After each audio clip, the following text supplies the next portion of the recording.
అల్లూరు సీతారాం జిల్లా అరకు నియోజకవర్గం అరకు వ్యాలీ మండలం సుంకరమేట దగ్గర మనం ఉన్నాం.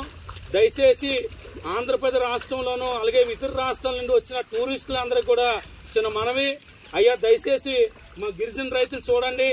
ఎవరైతే టూరిస్టులు కలిసి వస్తున్నారో బీర్ సీసాలు, వాటర్ బాటిళ్ళు, అలాగే ప్లాస్టిక్లు పొలాలు వాడేస్తున్నారు.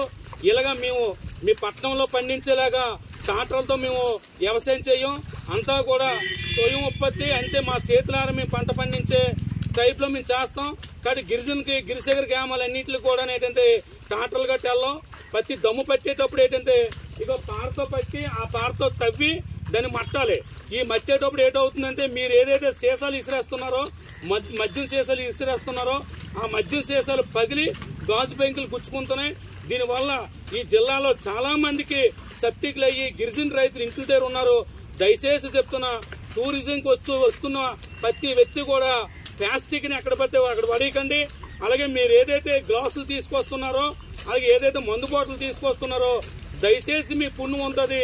గిరిజన వ్యవసాయం చేస్తున్న నీటిలో పంటలు మాత్రం వడివద్దని చెప్పేసి ఓ గిరిజన నాయకుడిగా తుమ్మప్పలరావు ద్వారా మీ అందరికీ కూడా టూరిజంకి వస్తున్న అందరికీ కూడా మనం చేస్తున్నా.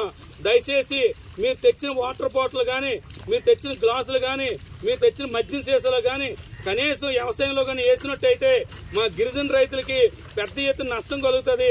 దయచేసి అర్థం చేసుకుని ఈ వీడియో ప్రతి వ్యక్తి షేర్ చేయండి. మాకు ఇక్కడ ఏదైతే అరకు ప్రాంతానికి టూరిజం అని చెప్తున్నారో మీకు ఆనందకరంగా ఉండొచ్చు, కానీ మీరు తెచ్చి వాడేసిన ప్రతి వస్తువు కూడా మాకు బాధాకరంగా ఉంది. దయచేసి అర్థం చేసుకుని వచ్చిన టూరిజం అందరూ కూడా ప్లాస్టిక్ని అరికట్టాలి, మద్యం సీసాలు ఎక్కడ పడితే వడేయకూడదని చెప్పి గిరిజన నాయకుడు తుమ్మప్పలరావు ద్వారా వేడుకుంటున్నాను. జై ఆదివాసీ.